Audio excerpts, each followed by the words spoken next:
Bismillahirrahmanirrahim. Dr. Praise and Repeat. Àlàáfíà. Áńgẹ́lì mi ò ní sùn. Oríwo ya ògùn wa tán. Lọ́la kó bá yà kún Ọlọ́run ọba. Ewé ń jẹ́. Lọ́la kó bá yà kún Ọlọ́run ọba. Ewé ń jẹ́. Ewé á jẹ́. Ewé ń jẹ́. Àwọn lóní gbàgbọ́ sóhun mi lọ́jọ́ dìbò. Ewé ń jẹ́.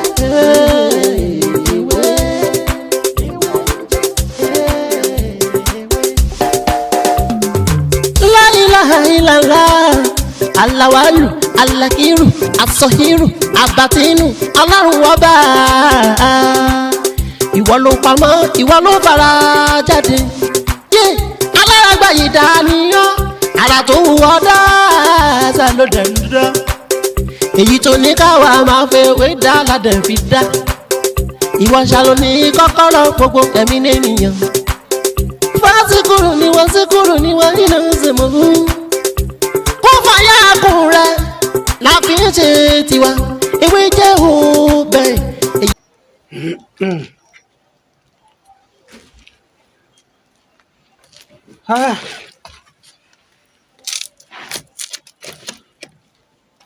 Mo kí gbogbo wa nílé lóko ní gbogbo ibikíbi tí ẹ ti ní àǹfààní tí ẹ ti ń wò mí ní òní ojú yín tí ẹ fi ń wò mí ojú náà ní fọ́ etí tí ẹ fi ń gbọ́ mi etí náà lè dì èmi náà lọmọ yín àbúrò yín olólùfẹ́ yín Dr. Mutiu Ọlátìbóyè tí ayé mọ̀ sí ìwé ń jẹ́ lórí ètò yìí gẹ́gẹ́ ṣe mọ àwọn nǹkan tí a gbé dání tá a máa ń sọ a máa ń sọ̀rọ̀ nípa àṣírí ìwé àtegbò a máa ń sọ̀rọ̀ nípa ìmọ̀ nọ́mbà tá a mọ̀ sí numerology bẹ́ẹ̀ sì ni a máa ń sọ̀rọ̀ nípa ìtumọ̀ àlá àti ọ̀nà àbáyọ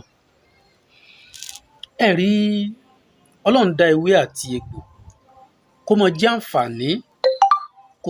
àǹfààní fún gbogbo ọmọ ẹ̀dá ènìyàn ni ọ̀nà tí olúkálùkù bá wá gbé ewé àti egbò gbà òní yóò lọ jábọ̀ fún ọba tó dá ewé tó dá egbò ẹ má gbàgbé láti subscribe sórí ètò yìí kẹ́lẹ́ yìí kó lè fún wa ní ọ̀pọ̀lọpọ̀ àǹfààní lórí àwọn nǹkan mìíràn tá a ti ṣe àti èyí tí a ti ṣe ẹ rí ní òní kí ni nǹkan tí mo fẹ́ ṣàlàyé fún wa nǹkan tí mo fẹ́ ṣàlàyé fún wa ní òní nǹkan tó wà very important tó yẹ kí gbogbo ọmọ ẹ̀dá ènìyàn pátá ká máa mójútó ni tí a bá wo ọ̀tún tá a wo òsì tá a wo wájú tá a wo ẹ̀yìn nílé ayé tá a wà nísìnyí most of oúnjẹ tí a máa ń jẹ jù gbogbo oúnjẹ pátá tá à ń jẹ olókànté ṣúgà ẹ wá rí eléyìí á pariwo tọ̀hún á pariwo eléyìí á sọ pé tọ̀hún á sọ pé àìsàn àrùn tí ò gbóògùn ọlọ́mọ fi kan ẹnìkọ̀ọ̀kan wa àìsàn àti àrùn tí kò gbóògùn ọlọ́mọ fi kàn mí má fi kàn mí lọ́mọ má fi kan aya mi wọ́n fi kan gbogbo ojú tó ní àǹfààní tó ń wò mí bíbá ní òní àìsàn tá a mọ̀ sí ìtọ̀ ṣúgà ọlọ́mọ fi ṣe ẹnìkọ̀ọ̀kan wa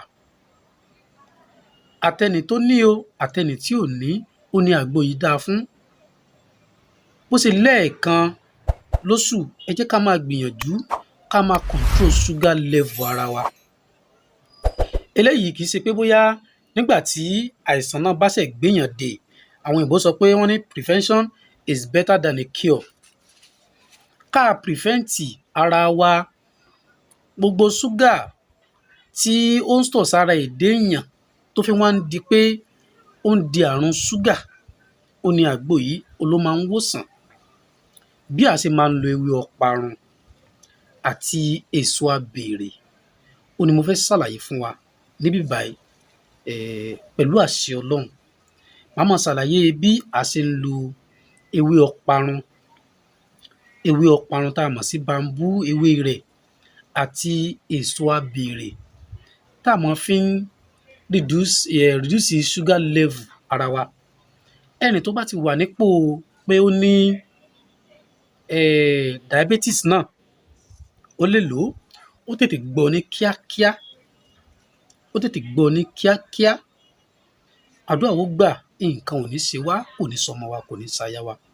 Àwa la máa ṣe nǹkan láṣẹ Èdùmàrè. Àmín. Ẹ wá rí gẹ́gẹ́ bí àdéhùn tí mo ṣe lórí iṣẹ́ yìí, òun náà ni pé ẹ jẹ́ ká wá ewé ọparun tútù. Ẹ jẹ́ ká wá ewé ọparun tútù kó pọ̀ díẹ̀. Abere bí agolo 2. Ẹ jẹ́ ká bó gbogbo èpo ara abere yìí. Ẹ jẹ́ ká fọ́ lọ pẹ́pẹ́pẹ́. Ká wá dà sínú kòkòrò kan. Ewé ọparun yìí, ẹ jẹ́ ká kó lé lórí. Omi dùn ògì funfun. Omi dùn ògì funfun. Ògì àgbàdo funfun.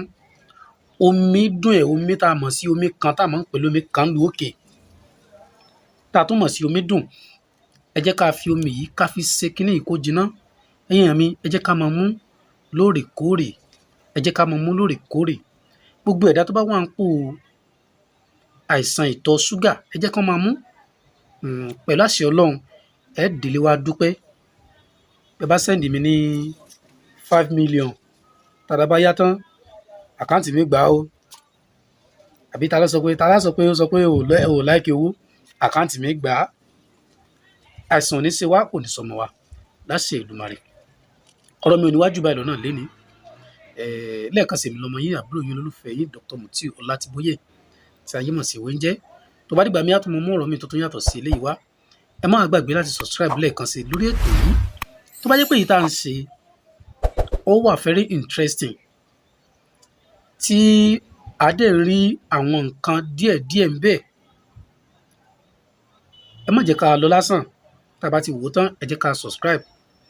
Gbogbo yín náà ló mọ fálù pé a sọ̀rọ̀. Ẹ subscribe, ẹ comment, ẹ tún share. Gbogbo yín lẹ mọ fálù ẹ̀ fún àwa tí a jókòó ní èní tí à ń bára wa sọ̀rọ̀ lórí ìwòsàn ara. Àìsàn ó kéré lẹ́ẹ̀kan sí ó tóbi, Ọlọ́run fi kàn wá. Agbo tí mo ṣàlàyé fún wa ní òní, ewé tí mo pè ní ewé ọparun àti abere pẹ̀lú omi dùn òun lẹ rí tèmi ń ṣe yìí o.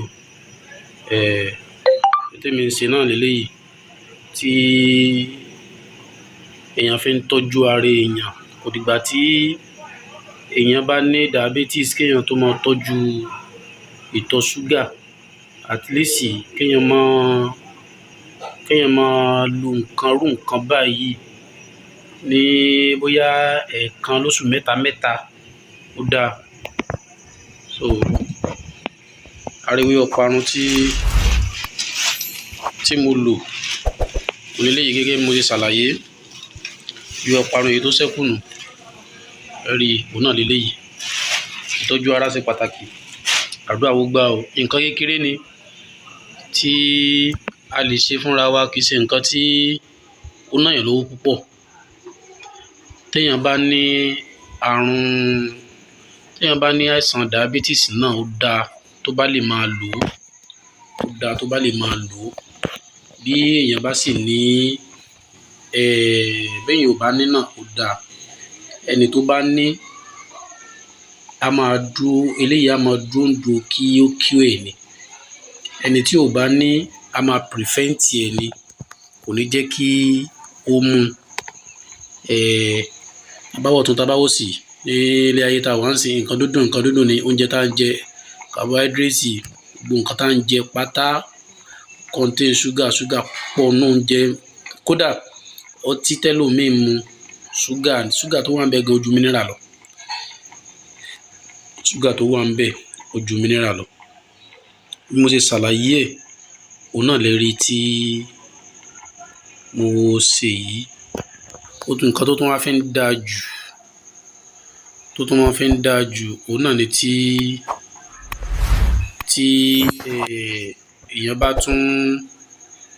èèyàn bá lè ṣe bóyá téèyàn bá ní bíi ìkòkò, òun ló ti ń dáa jù. Kò ní jẹ́ kí gbogbo kẹ́míkà tí ó wà lára ewé yìí àti èso abere tá a lò. Torí tá a bá lo bóyá bíi pọ́ọ̀tù tàbí kẹ́tù 100%, gbogbo nǹkan tó jẹ́ kẹ́míkà tó wà lára ewé àti egbò yìí, ewé àti èso tá a lò, tá a bá ní ká lo kẹ́tù tàbí ká lo nǹkan mí yàtọ̀ sí kòkò, ó ti máa gba bóyá bí 70% kúrò lára ẹ̀ o, 30% ló kù. Èèyàn wá lò lèèyàn wá sọ pé kíní ò mọ̀ ṣiṣẹ́ bí bàbá ẹ̀ mọ̀ ṣe ṣàlàyé. Bẹ́ẹ̀ dẹ̀ ni kò rí bẹ́ẹ̀. Tá a bá lo kòkò, ìkòkò tá a bá fi kí àgbo bẹ̀ 100%, gbogbo kẹ́míkà tó wà lára ewé, gbogbo kẹ́míkà tó wà lára egbò kò níbi kankan tó ń lọ. Kò níbi kankan tó ń lọ. Nítorí pé ìkòkò tẹ́ rí yẹn natural ni. Tí a bá ṣe àgbo yìí tán, ẹ jẹ́ ká máa mú díẹ̀díẹ̀. Kódà tí ọkùnrin ò bá lè ṣe dáadáa, tọkùnrin ò bá lè ṣe lọ́dọ̀ ìyàwó ẹ̀ dáadáa, wàláhì tó bá lò ó, ara yóò máa jí pépé. Torí nǹkan tó sì máa ń fa nǹkan tí nǹkan ọkùnrin tí kì í fi gbéra dáadáa náà ni tí ṣúgà bá pọ̀ jù lára. Kò dẹ̀ sí ọjọ́ kan tẹ́dá ò kì í jẹ ṣúgà. A lè má jẹ directly o, but à ń jẹ indirectly. Tó fi ń jẹ́ pé kéèyàn máa tọ́jú, kì í ṣe kéèyàn tọ́jú jẹ̀díjẹ̀dí nìkan lèèyàn ń tọ́jú ṣúgà o. Tá a bá ń tọ́jú jẹ̀díjẹ̀dí nìkan kọ́ ni à ń tọ́jú ṣúgà. Tẹ́ bá lo àgúnmu jẹ̀dí, ẹ ya jẹ̀dí ni, ṣúgà sì wà lára o. Tí ẹ bá ń lo àgúnmu jẹ̀dí tàbí ẹ ń lo àgbo jẹ̀dí, kò ní kó reduce sugar level tó wà lára o. Jẹ̀dí lẹ yà, nǹkan tí ṣúgà yẹn ti kọ́ sínú ara tó ń fa ẹ̀yìn ríro, tó ń fa kí nǹkan ọmọkùnrin má fi le, ńlẹ̀ yà o. Sọ̀rọ̀ mi yé. Àmọ́ tí a bá sọ̀rọ̀ nípa àgbo yìí tí mo ṣàlàyé yìí, àgbo eléyìí kò kí ọ jẹ̀dí, á regulate ṣúgà tó wà lára. Tó fi ń jẹ́ pé tí nǹkan ọmọkùnrin yìí ò bá gbérí dáadáa, á tún jẹ́ kí kó wà functioning dáadáa. Tá a bá mu ní kọ́ọ̀pù kan ní àárọ̀ àti kọ́ọ̀pù kan lálẹ́, eléyìí tí mo ṣe yìí, títí tó máa fi té bó ṣe wà yìí, máa fi tó bí ọ̀sẹ̀ méjì ńsìn, ó máa tán. Omi dùn la fi ń kí o, ẹ má fọmi lásán kí o. Omi dùn ni, omi ògì funfun, àwọn ògì funfun yẹn gẹ́gẹ́ bí mo ṣe ṣàlàyé, òní la fi ń kí. Ọlá pé mo fẹ́ kí ní òní, mo fẹ́ ṣe àgbo yẹn ló jẹ́ kí n mú wá fún kó máa jẹ́ àǹfààní fún gbogbo wa náà. Títóbi Ọlọ́run, mi ò yọ nǹkan kan bẹ́ẹ̀, bó ṣe wà náà ni mo ṣe ṣàlàyé. Kí ni èrè tí mo máa jẹ pé tí n bá ṣàlàyé nǹkan tí ò pé? Kò sí èrè kankan bẹ́ẹ̀ o. Wàláhì tàláhì kò sí èrè kankan bẹ́ẹ̀. Kò sí èrè kankan bẹ́ẹ̀. Èyí tí mo ṣàlàyé bó ṣe rí nìyẹn. Egboigi méjèèjì yẹn náà ni èso abèrè àti ewé ọparun. Òun la máa fomi dòkì, kọ́ọ̀pù kan láàárọ̀, kọ́ọ̀pù kan lálẹ́. Òun la máa lò. Pẹ̀lú àṣẹ Ọlọ́run, á bá gbogbo wa lára mu. Ó dàbọ̀.